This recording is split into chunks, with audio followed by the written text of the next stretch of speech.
সংসারে আমাদের জীবনে যখন কোনো সুখ বা দুঃখ আসে, তার জন্য আমরা কাউকে না কাউকে অবশ্যই দায়ী করে থাকি, তাই না? এই ব্যক্তি আমাদের সাথে এরকম কাজ করেছেন, তাই আমার সাথে এমন হলো। ওই ব্যক্তি যদি এমনটা না করতেন, তাহলে আজ আমি ওই স্থানে পৌঁছতে পারতাম। সবই আপনার দৃষ্টিভঙ্গির ওপর নির্ভরশীল, আর যদি আপনার দৃষ্টিভঙ্গি এমন হয়, তাহলে তা অনুচিত। সত্যি কথা বলতে, এই সংসারে ভিন্ন ভিন্ন ধরনের মানুষ আছে। এটা আপনার ওপর নির্ভর করছে কিভাবে তাদের স্বাগত জানাবেন।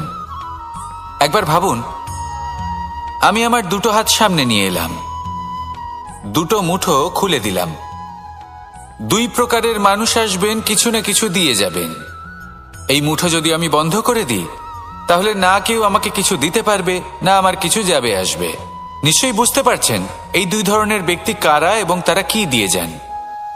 আমি যদি নিজের মুঠো খুলে দিই, তাহলে কিছু ভালো মানুষ আসবেন, আমাকে আনন্দ, সন্তুষ্টি, জ্ঞান প্রদান করে যাবেন, ভালো অভিজ্ঞতা দিয়ে যাবেন। কোনো খারাপ ব্যক্তি যদি আসেন, তাহলে তিনিও খারাপ অভিজ্ঞতা দেবেন, যার থেকে আমি শিক্ষা লাভ করব। এই সব কিছু আমি লাভ করতে পারি। মুঠো যদি বন্ধ করে রাখি, তাহলে আমি কিছুই পাবো না। দেখুন, এই সংসারে প্রত্যেকের জীবনে এইরকম। প্রত্যেকের জীবনে সবকিছুই আছে, ভালো খারাপ দুই মানুষই আছে। ভালো অভিজ্ঞতা আছে, খারাপ অভিজ্ঞতা আছে। নির্ভর করছে আপনার ওপর যে আপনি কি করবেন, এনাদের স্বাগত কিভাবে জানাবেন, কার থেকে কি বুঝবেন, কি শিখতে পারবেন, আর কোন দৃষ্টিভঙ্গি নিয়ে অগ্রসর হবেন। এটাই নির্ধারণ করবে যে আপনার জীবন কেমন হবে। আসুন আমার সাথে ভালোবেসে বলুন, রাধা রাধা।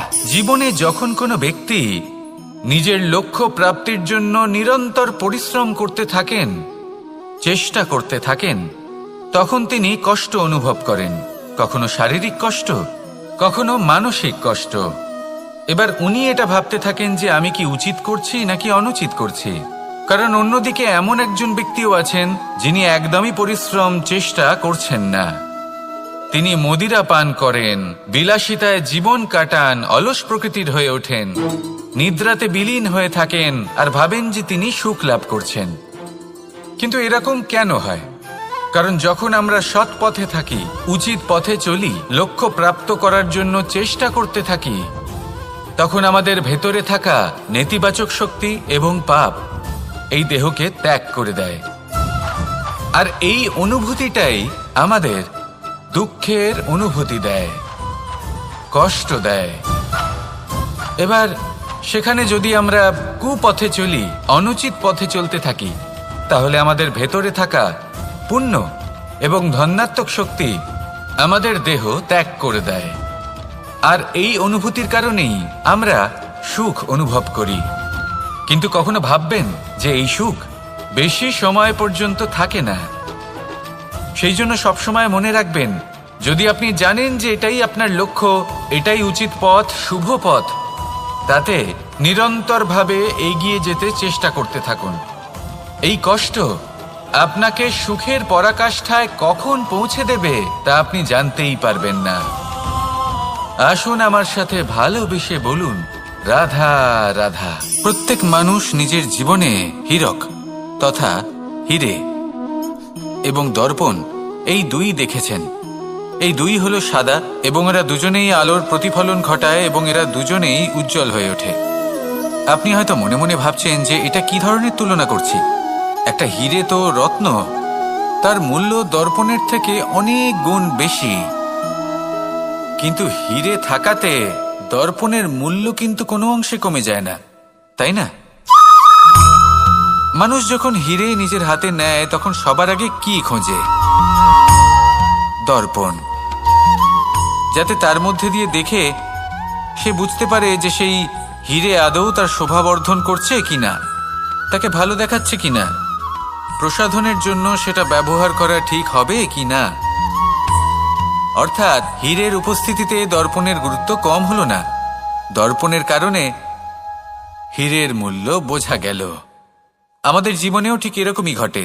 আপনারা যদি সংসারে নিজের আশেপাশে দেখেন, এমন অনেক মানুষ দেখতে পাবেন যারা নিজেদের ক্ষেত্রে মহান স্থানে পৌঁছেছেন, নিপুণ এবং শ্রেষ্ঠ হয়েছেন। আর তাদের মধ্যে আপনার নিজের মনে হয় যেন আপনি হলেন দর্পণ। নিজেকে ছোট মনে করবেন না। আপনার মূল্য কম হচ্ছে না, আপনার নিজস্ব মূল্য আছে। আর যদি আপনার অস্তিত্ব না থাকে তাহলে ওনাদের অস্তিত্বের মূল্য সংসার বুঝতেই পারবে না। জীবনে সবসময় চেষ্টা করবেন যাতে আপনি আরো বেশি শ্রেষ্ঠ হয়ে উঠতে পারেন। আপনি নিজে যে স্থানে আছেন সেটাকে ছোট মনে করবেন না, তারও নিজস্ব একটা মূল্য আছে। যদি আপনি হিরে হয়ে থাকেন তাহলে অহংকার করবেন না, যদি আপনি দর্পণ হয়ে থাকেন তাহলে নিজেকে ছোট মনে করবেন না। আসুন আর আমার সাথে ভালোবেসে বলুন, রাধা রাধা। মানুষ জন্মগ্রহণ করে, তার সাথে ভয়েরও জন্ম হয়। ছোটবেলা থেকেই আমাদের মনে কোনো না কোনো প্রকারের ভয় থেকেই যায়। কেউ এই বিষয়ে ভয় পায় যে তার কোনো বস্তু তার থেকে দূরে চলে যাবে, কেউ এই বিষয়ে ভয় পায় যে আমি নিজেকে হারিয়ে ফেলব, কেউ এই ভেবে ভয় পায় যে আমার প্রিয়জনেরা তারা যেন আমার থেকে দূরে না চলে যায়, কেউ এই ভেবে ভয় পায় যে আমরা যেন পথ না হারিয়ে ফেলি, আদি ইত্যাদি। কিন্তু সত্যি কথা বলতে ভেবে দেখুন, এই ভয় বাস্তবে কি? শুধুই একটা মনস্থিতি, আর কিছুই নয়। যা কিছু আপনি জীবনে পেয়েছেন তা একদিন আপনাকে হারাতে হবে। এই জীবন হলো আপনারই, কিন্তু তাও একদিন সমাপ্ত হবে। তাই ভয় পেয়ে কি লাভ? এই ভয় শুধু আপনাকে জীবন যাপন করা থেকে বাধা দিচ্ছে, আর কিচ্ছু নয়। পথ হারিয়ে ফেললেই বুঝতে পারবেন যে নতুন পথ কিভাবে বানাতে হয়। কিছু মানুষকে জীবন থেকে হারালে তবেই আপনি বুঝবেন যে আপনার আপনজনকে। এই ভয়ের কারণে ভীত হয়ে থাকবেন না। এই তারা নক্ষত্র অন্ধকারের অভাবে গুরুত্ব হারায়। শিবকেও মহাদেব হবার জন্য বিষ পান করতে হয়েছিল। প্রত্যেক পরিস্থিতি, প্রত্যেক সাফল্য আপনার পরীক্ষা নেবে, তাতে উত্তীর্ণ হওয়া হলো আপনার কর্ম। যখনই আপনি ভয় পাবেন বা সংকটের সম্মুখীন হবেন, তখন সাহসের সাথে তার সম্মুখীন হন। মনে রাখবেন, যে সম্মুখীন হতে জানে সাফল্য তার সাথে সবসময় থাকে। আসুন আর আমার সাথে ভালোবেসে বলুন, রাধা রাধা। এই সংসারে সব থেকে বেশি কোমল বস্তু হলো রেশম। এই রেশম এতটাই কোমল হয় যে এর পুরো একটা থান শুধুমাত্র একটা হাতে ধরা সম্ভব। কখনো ভেবে দেখেছেন এই রেশম কিভাবে হয়? একটি কীট তার লালার দ্বারা উৎপন্ন হয়। এই কীট সেই রেশমকে পাক দিতে থাকে, পাক দিতেই থাকে, আর আস্তে আস্তে তার মধ্যেই জড়িয়ে পড়ে। শেষে ওর এই সুন্দর অমূল্য সৃষ্টি রেশমের এই সুতো, তার নির্মাণ কার্য পূর্ণ হয়। কিন্তু তাতেই ও নিজে বন্দী হয়ে যায়। নিজেরই মায়াজালের এই বন্দী গৃহে নিজেই ফেঁসে যায়। এবার এই সুতোকে ব্যবহারযোগ্য করে তোলার জন্য এই কীটগুলিকে এই কবচের সাথেই ফুটন্ত জলে ফেলে দেওয়া হয়। এই সংসারে যদি আমাদের স্বপ্ন এই সংসারের দুঃখ হরণ করার জন্য, এই সংসারে সুখ বিতরণ করার জন্য হয়, তবেই আমাদের প্রগতি সম্ভব। যদি আমাদের এই স্বপ্ন শুধুই আমাদের এবং আমাদের স্বার্থ সিদ্ধির জন্য হয়, তাহলে এই স্বপ্ন আমাদের অন্ধ করে দেবে, আমাদের অন্ধকারের পথে নিয়ে যাবে, আর আমরাও সেই কীটের মতো হয়ে যাব। নিজেদেরই মায়াজালে আমরা নিজেই ফেঁসে যাব, আর শেষে আমরা যদি কিছু লাভ করি তা হবে একাকিত্ব, অন্ধকারময় মৃত্যু। তাই স্বপ্ন অবশ্যই দেখুন, কিন্তু এমনভাবে স্বপ্ন দেখবেন না যে তার এই বন্দিগৃহে আপনি নিজেই ফেঁসে গেলেন। স্বপ্ন দেখুন পরোপকারের, পরমার্থের, সবাইকে উদ্ধারের, অন্ধকারের নয়। তবেই কল্যাণ হবে, আর তবেই এই হৃদয় প্রসন্ন হয়ে বলবে, রাধা রাধা। মানুষ যখন এই সংসারে প্রবেশ করে, অর্থাৎ জন্মগ্রহণ করে, তখন নিশ্চিন্তে থাকে, আনন্দে থাকে। কিন্তু যেইমাত্র তার মধ্যে বোধশক্তি আসে, তখন সে চিন্তা করতে শুরু করে। চিন্তা ভবিষ্যতের, সেই সমস্ত বিষয় নিয়ে চিন্তা করে যা ওর হাতে নেই। তারপর বড় হয়, বিবাহ সম্পন্ন হয়, গৃহস্থ জীবন যাপন করে, তারপর আবার চিন্তায় মগ্ন হয়ে যায়। ভাবে, এই যে আমার পরিবার, আমি কি ঠিকমতো তার খেয়াল রাখতে পারছি? কাল যখন আমি এই সংসার থেকে চলে যাব, তখন আমার এই পরিবারের দেখাশোনা কে করবে? শেষ পর্যন্ত এই পরিবার তো আমারই উত্তরদায়িত্ব। যাক, আপনাকে একটা প্রশ্ন করি। এই সংসারে আসার পূর্বে আপনি কি এই প্রশ্ন করেছিলেন, এটা ভেবেছিলেন যে আমাকে ছাড়া এই সংসার কিভাবে চলবে? করেননি, তাই তো? তাই আপনার এটা নিয়ে দুশ্চিন্তা করার প্রয়োজন নেই যে আপনি যখন এই সংসার ত্যাগ করে চলে যাবেন তখন কি হবে। আপনি যখন ছিলেন না তখনও এই সংসার চলছিল, আপনি যখন এই সংসার ত্যাগ করবেন তখনও এই সংসার চলতে থাকবে। যদি কোনো বিষয়ের প্রভাব থাকে তা হলো আপনার আজকের তথা বর্তমানের কর্ম, অর্থাৎ আজ আপনি কি করছেন, কার জন্য মঙ্গল করছেন, কাকে প্রেরণা দিচ্ছেন, কাকে সাহায্য করছেন, কোন উদাহরণ প্রস্তুত করছেন। আপনি এই সংসারে যে ছবি অঙ্কন করবেন সংসার সেটাই মনে রাখবে। তাহলে শুধু সৎকর্ম করুন, মঙ্গল করতে থাকুন, আর আমার সাথে ভালোবেসে বলুন রাধা রাধা। একবার একটা শেয়াল বনে বিচরণ করছিল। ও একটা ছোট্ট শাবক দেখতে পেল। ও ভাবল, আজ একেই আমি খাবার হিসেবে গ্রহণ করব। আশেপাশে দেখলো কেউ দেখছে না, তো কেউ ছিল না, আর সেই শাবকের ওপর আক্রমণ করল, যা হলো একটা ঘোর অপরাধ। বনের নিয়ম অনুসারে আপনি কখনোই শাবকের ওপর আক্রমণ করতে পারেন না। তারপর এই খবরটা যখন রাজা সিংহ জানতে পারলেন, সভার আয়োজন করলেন। কিন্তু সেখানে শেয়াল বলল, আমি তো এরকম কিছু করিনি।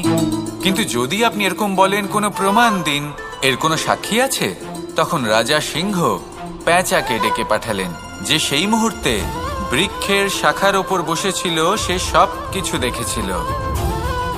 পেঁচা সব সত্যি কথা বলল, আর শেয়ালকে মৃত্যুদণ্ড দেয়া হলো। এবার এই কাহিনী আমি আপনাকে কেন শোনালাম? কারণ মানুষও কখনো কখনো এরকম কর্ম করেন যা শিয়াল করেছে। এটা ভাবেন কেউ দেখছে না, যখন আমি অনুচিত কর্ম করতেই পারি। কিন্তু না, আপনি যাই করুন না কেন, কেউ না কেউ অবশ্যই তা দেখছে। কোনো ব্যক্তি না হলেও কোনো প্রাণী, না হলে কোনো যক্ষ বা দেব বা প্রেত। যদি এনারা কেউ না দেখেন, তাহলে ধরিত্রী মাতা দেখেন, যেখানে দাঁড়িয়ে আপনি সেই কর্ম করছেন, তাই না? তাই একটা কথা সবসময় মনে রাখবেন, কে দেখছেন কে দেখছেন না সেই বিষয়ে ভাবা ছেড়ে দিন। এটা খুব সহজ কথা। আপনি যদি উচিত কর্ম করেন, উচিত ফল পাবেন। যদি অনুচিত কর্ম করেন, তাহলে আপনি অনুচিত ফল অবশ্যই পাবেন।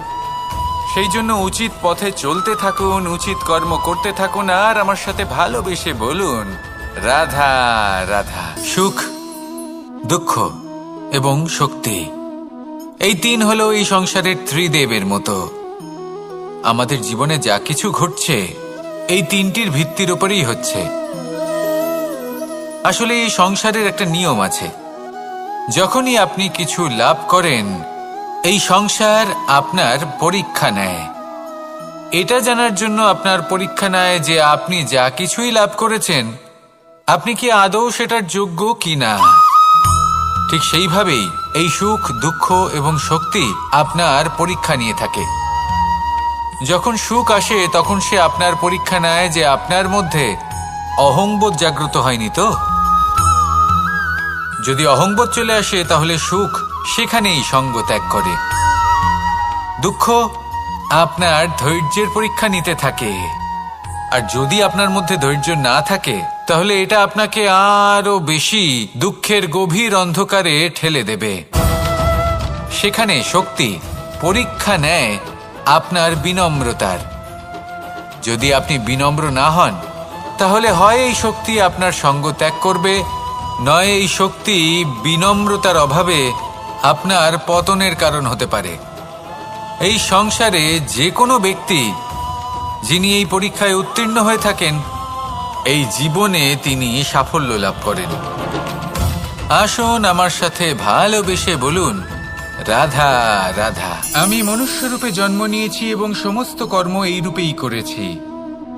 কিন্তু আশ্চর্যের বিষয় হলো যে আজও মানুষ আসেন এবং হাত জোড় করে প্রার্থনা করেন যেন আমি ওনাদের সহায়তা করি। আপনাদের একটা কথা বলতে চাই, আমি সকলকে সাহায্য করতে পারবো না, কিন্তু আমি শিক্ষা অবশ্যই দিতে পারবো, জ্ঞান প্রদান করতে পারবো। এমন কিছু জ্ঞান যার ভিত্তিতে মানুষ যা চাইবেন তাই লাভ করতে পারবেন, যদি সঠিক কর্ম করতে থাকেন। যখন কংসের অসুররা গোকুলে ধ্বংসলীলা চালাচ্ছিলেন তখন আমি কারোর থেকে সাহায্য চাইনি। আমি দাঁড়িয়েছিলাম এবং আমি তার বিরোধিতা করেছিলাম। সবাই বলেন যে আমি ছোট্ট একটা আঙুলে গোবর্ধন পর্বত তুলেছিলাম, কিন্তু আমি কি ওখানে একা ছিলাম? কখনোই নয়। আমার সাথে অসংখ্য গোকুলবাসী, অসংখ্য বর্ষণাবাসী ছিলেন, নিজের হাতে একটা লাঠি নিয়ে। ওনাদের মনোবল, ওনাদের আশীর্বাদ আমার সাথে ছিল। মহাভারতে আমি শুধুই শিক্ষক ছিলাম, আমি শুধুই শিক্ষা দিয়েছি। লক্ষ্য সাধন করেছে অর্জুনই, যুদ্ধ করেছে অর্জুনই এবং জয়ীও হয়েছে অর্জুনই। আমি শুধুই শিক্ষা দিতে পারি। অবশেষে আপনাকে শুধু এটুকুই বুঝতে হবে যে ঈশ্বর সবকিছু করতে পারেন না, করতে হবে আপনাকে। ঈশ্বর আপনাকে আশীর্বাদ করতে পারেন যে কাজ আপনি মন থেকে করবেন সেটা অবশ্যই পূরণ হবে। সেই জন্য নিজের লক্ষ্যের পথে এগোতে থাকুন। চেতনা, বিবেক এবং পরিশ্রমের দ্বারা আপনার যা যা স্বপ্ন আছে, যা লক্ষ্য আছে, আপনি অবশ্যই লাভ করবেন। আর এই মন সুপ্রসন্ন হয়ে বলবে, রাধা রাধা। ভোজন। এই সংসারে যেই হোক না কেন, কোনো মানুষ হোক, কোনো প্রাণী হোক, কোনো কীট হোক বা কোনো বনস্পতি হোক, প্রত্যেকের জন্য ভোজন অতি আবশ্যক। কারণ ভোজন থেকেই শক্তি পাওয়া যায়, আর সেই শক্তি দিয়েই সংসারের, আমাদের জীবনের সমস্ত কার্য করা যায়। এবার এমন এক ধরনের শক্তি হয় যা শীতের ঋতুতে সূর্য থেকে আমরা পেয়ে থাকি, আর আরেক ধরনের উত্তাপ হয় যা দিয়ে ভোজন রান্না করা হয়, সুস্বাদু নানান ধরনের ভোজন। এবার অত্যন্ত গুরুত্বপূর্ণ হলো যে ব্যক্তি সেই ভোজন বানাচ্ছেন তার মানসিক পরিস্থিতি এবং সেই ব্যক্তি যিনি ভোজন গ্রহণ করছেন তার মানসিক অবস্থা। যখনই আপনি ভোজন বানাচ্ছেন তখন ভালোবাসার সাথে কাজটা করুন, ধন্যাত্মক ভাব নিয়ে, সৎ ভাবনার সাথে। কারণ আপনার এই মানসিক স্থিতি শক্তির আকারে সেই খাদ্যের সাথে মিলেমিশে যায়। আর যখনই আপনি ভোজন গ্রহণ করছেন তখন সদ্ভাবনার সাথে, প্রসন্নতার সাথে গ্রহণ করুন, ধন্যাত্মক ভাব নিয়ে। যদি আপনি প্রসন্নতার সাথে রান্না করেন, প্রসন্নতার সাথে খাদ্য গ্রহণ করেন, তাহলে আপনি প্রসন্নই থাকবেন। আর মন সুপ্রসন্ন হয়েই বলবে, রাধা রাধা। দীপাবলি আমাদের সবথেকে বড় উৎসব। শ্রীরাম রাবণকে পরাস্ত করে 14 বছরের বনবাস কাটিয়ে আবার অযোধ্যায় ফিরে এলেন অমাবস্যার রাত্রে। অযোধ্যায় সবাই খুব প্রসন্ন ছিলেন, খুবই উৎসাহিত ছিলেন। অযোধ্যায় সহস্র প্রদীপ প্রজ্বলিত করা হয়েছিল এই উৎসবে। একে আমরা দীপাবলি বলে থাকি। এবার এই বিষয়ে আমরা সকলে জানি। আপনি কি এটা জানেন যে শ্রীরাম বাস্তবে অমাবস্যার এক রাত আগেই অযোধ্যায় পৌঁছে গেছিলেন? সবার সামনে অমাবস্যার রাতে এসেছিলেন। এর কারণ কি? শ্রীরাম প্রমাণ করতে চেয়েছিলেন যে যে কোনো সময়, দিন হোক বা রাত, শুভ বা অশুভ হয় না। শুভ অশুভ কিছু থাকলে তা হলো মানুষের চিন্তা, তার ভাবনা, তার নির্বাচন আর তার কর্ম। নিজেই দেখে নিন, শ্রীরাম শুভ কাজ করে ফিরেছিলেন এবং অমাবস্যার মতো গভীর এক রাত্রিকেও দীপাবলিতে পরিবর্তিত করেছিলেন। এমনটাই যদি আমরা করতে পারি, তাহলে এমন কোনো গৃহে যান যেখানে অসহায় ব্যক্তি রয়েছেন, যা অন্ধকারাচ্ছন্ন, আর সেখানে প্রকাশ প্রজ্বলিত করুন। প্রকাশ সহায়তার, প্রেরণার, আশার। যদি এমন কিছু আমরা করতে পারি তাহলে তাকে প্রকৃত অর্থে দীপাবলি বলা যেতে পারে। তাহলে নিজের পরিবারের সাথে দীপাবলি পালন করুন। আপনাদের শুভেচ্ছা জানাই।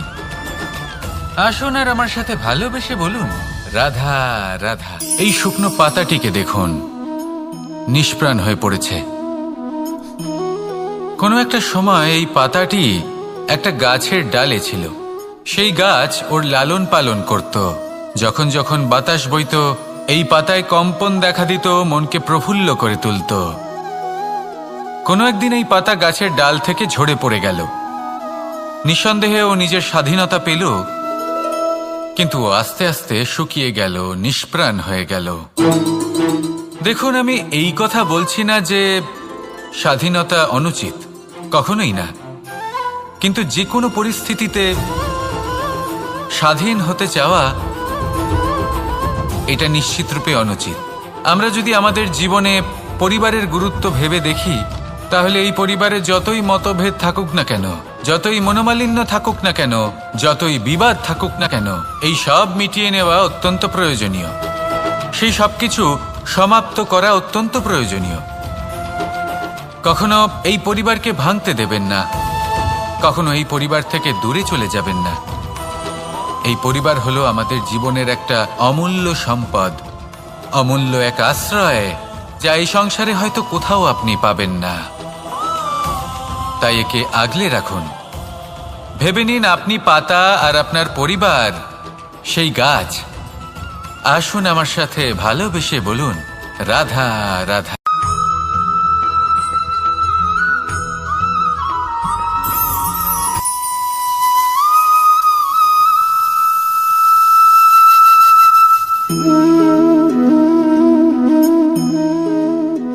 মোহনের বাঁশির এই সুর, এই সঙ্গীত কার না পছন্দ হয়, সবারই খুব ভালো লাগে।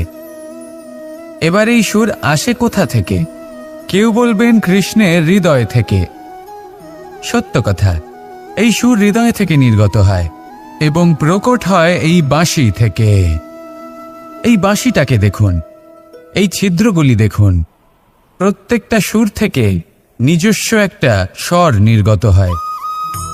এবার যে ব্যক্তি এই সমস্ত সুর এবং স্বর বুঝতে পারেন, এতে নিপুণ, তিনি এই বাঁশির দ্বারা যে সুর নির্গত করবেন তা তো মধুর অবশ্যই হবে। এবার জীবনের সাথেও কিছুটা এরকমই ঘটে। জীবনের কিছু নীতি থাকে, অর্থ, কুটুম্ব এবং আধ্যাত্মিক।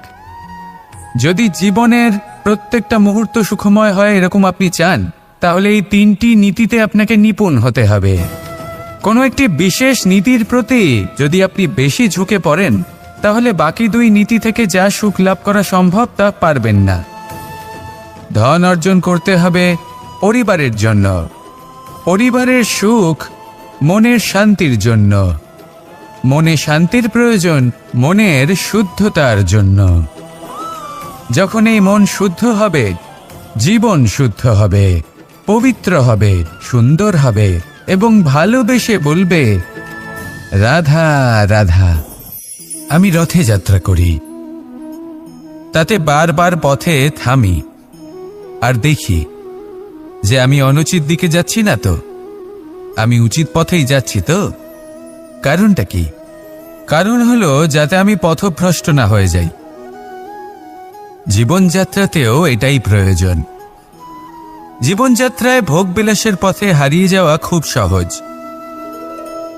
বারবার থেমে আপনাকে দেখতে হবে, নিজেকে কিছু প্রশ্ন করতে হবে। আমি কি আজ সেই কর্মই করছি যেটা আমি করতে চেয়েছিলাম? আমি কি আজ সেই জীবন যাপন করছি যেমন আমি যাপন করতে চেয়েছিলাম? যদি এই প্রশ্নগুলোর উত্তর হ্যাঁ হয়, তাহলে এগোতে থাকুন, নয়তো থেমে যান এবং বিচরণ করুন। মনে রাখবেন, এই সংসার অত্যন্ত জটিল আর এতে হারিয়ে যাওয়া অত্যন্ত সরল। সেই জন্য নিজে থেকে বারবার থামা এবং জীবন চিন্তন করা অত্যন্ত আবশ্যক। তাহলে সেটাই করুন আর আমার সাথে ভালোবেসে বলুন, রাধা রাধা।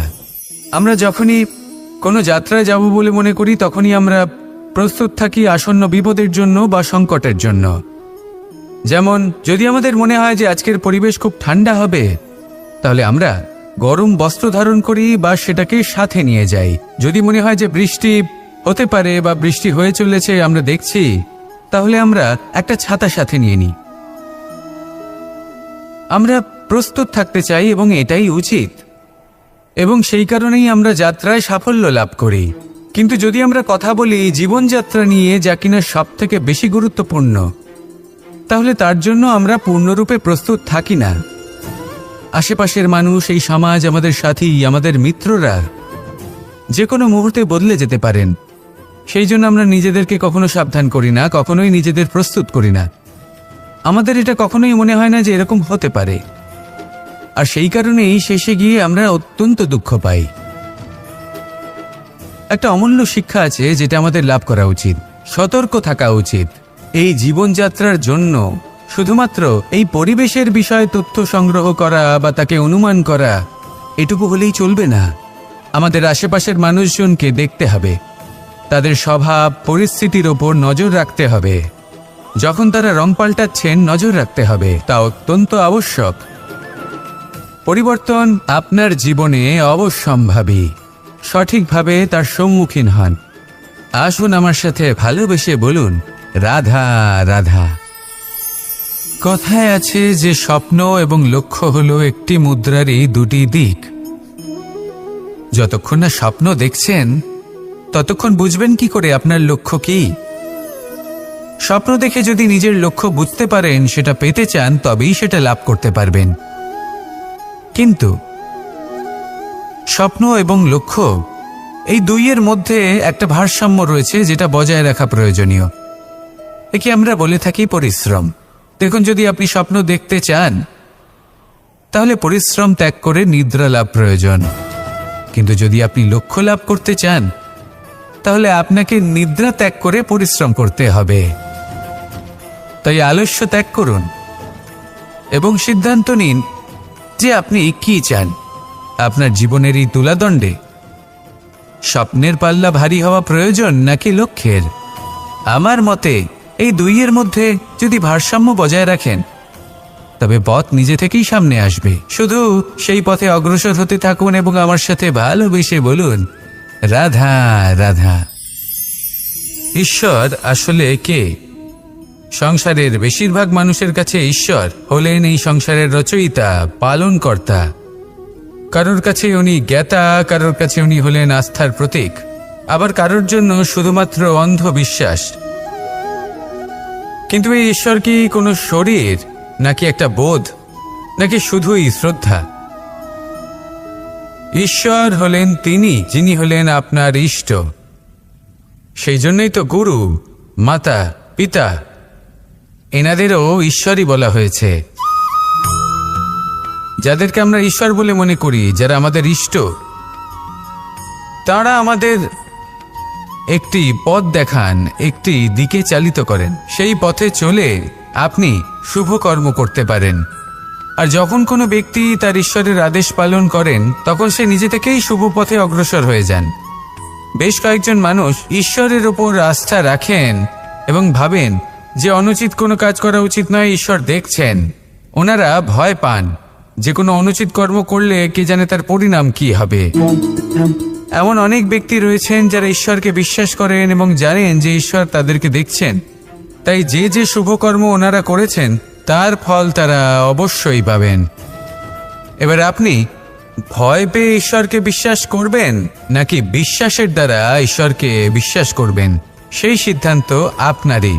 কিন্তু হ্যাঁ, যদি আপনার মনে ঈশ্বরের জন্য কোনো স্থান থাকে, যদি আপনার কোনো ইষ্ট থাকেন, যদি আপনি কাউকে ঈশ্বর মনে করেন যার প্রত্যেক আদেশ আপনি পালন করে থাকেন, তাহলে বলি ঈশ্বর কখনো আপনাকে অনুচিত পথে চালিত করবেন না। আসুন আমার সাথে ভালোবেসে বলুন, রাধা রাধা। আপনারা সবাই একটা গাছের পাতাকে দেখুন। যতক্ষণ পর্যন্ত গাছের সাথে, মানে গাছের ডালের সাথে জুড়ে থাকে, সে সবুজ থাকে, বাতাসের সাথে সে নড়তে থাকে। যতক্ষণ পর্যন্ত ও সূর্য থেকে পাওয়া রশ্মির শক্তি গাছে পৌঁছে দেয় ততক্ষণ ও ডালের সাথে যুক্ত থাকে। কিন্তু যখন সেই পাতা শুকিয়ে যায় তখন তার কোনো গুরুত্ব থাকে না। সেই পাতা গাছের ডালে এবং বৃক্ষের কাছে বোঝা হয়ে থেকে যায়। এবং এমন এক সময় আসে যখন সেই ডালটি শুকনো সেই পাতাকে পরিত্যাগ করে। এটাই আমরা এই প্রকৃতিতে দেখি এবং এটাই হলো সত্য। আর এটাই আমাদের জীবনে খুব বড় একটা শিক্ষা। যদি আপনিও নিজের জীবনে নিজের আপনজনদের কাছে বোঝা স্বরূপ হয়ে দাঁড়ান, তাহলে তারা আপনাকে যতই ভালোবাসুক না কেন, ওনারা যদি নাও চান, তাহলেও এমন এক দিন আসবে যখন আপনার আপনজন আপনাকে পরিত্যাগ করবে। সেই জন্য সবসময় আত্মনির্ভর হয়ে ওঠার চেষ্টা করুন। নিরন্তর পরিশ্রম করতে থাকুন, কারোর উপর বোঝা হয়ে থাকবেন না, বরং তার সাথে মিলে দায়িত্ব পালন করুন। এমনটা করবেন তাহলে আপনার সম্মানও বজায় থাকবে এবং সম্পর্কের মধ্যে আপনার মূল্যও বজায় থাকবে। আসুন আর আমার সাথে ভালোবেসে বলুন, রাধা রাধা। প্রেম। আড়াই অক্ষর, মাত্র আড়াই অক্ষরের এই শব্দ প্রেম, এর মধ্যে ত্রিলোকের এবং সমগ্র ব্রহ্মাণ্ডের বীজ নিহিত আছে। এমন কি আছে যা এই প্রেম করতে পারে না? যেখানে শক্তি এবং বিদ্যা প্রয়োগ করে আপনি কিছুই করতে পারবেন না, সেটাও প্রেম দ্বারা অর্জন করা সম্ভব।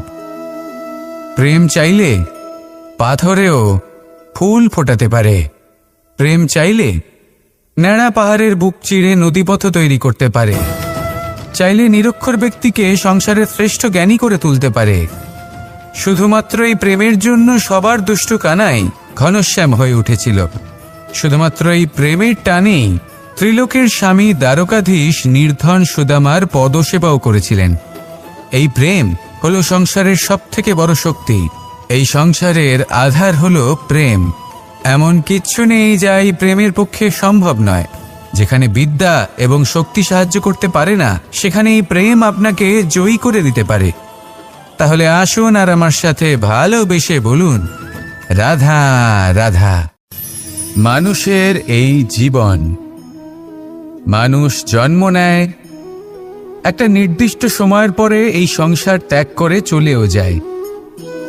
এবার শুধু এটাই আবশ্যক নয় যে এই জীবনকালকে আপনি যাপন করবেন, শুধু এটাই গুরুত্বপূর্ণ নয়। আবশ্যক এবং গুরুত্বপূর্ণ হলো এটা যে এই জীবনকালে আপনি এমন কিছু করেন যাতে এই সংসারের মঙ্গল হয়, যাতে এই সংসার আপনাকে মনে রাখে, আপনার থেকে প্রেরিত হয়, আপনার মতো হতে চায়, প্রত্যেক বছর আপনার জন্মতিথির অপেক্ষা করে, এমনভাবে আপনার জন্মদিন পালন করে যাতে সেটা মহোৎসবের আকার ধারণ করে। এবার এই জন্মদিন এমনি এমনি মহোৎসবে পরিণত হয় না। তখন হয় না যখন কোনো ব্যক্তি রাজার রূপে বা কোনো গোয়ালার রূপে জন্মগ্রহণ করে।